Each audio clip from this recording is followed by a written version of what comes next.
Құрметті ата-аналар, мен сіздерге қазір үй жағдайында жасауға болатын жаттығулармен таныстырғым келеді. Ол үшін бізге доп керек.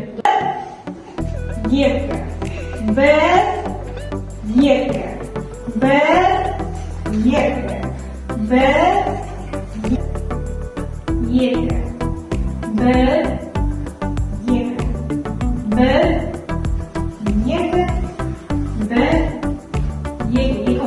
жарайсың, өте жақсы. Баста қалқайып келеміз. Қолымызға доп ұстаймыз 10-ға. 1, 2, баста қалқайып келеміз. 3, 4, 1, 2, 3, 4.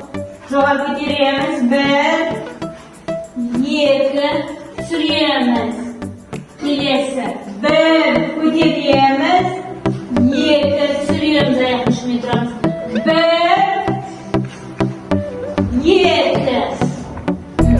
Жарайсың. 1,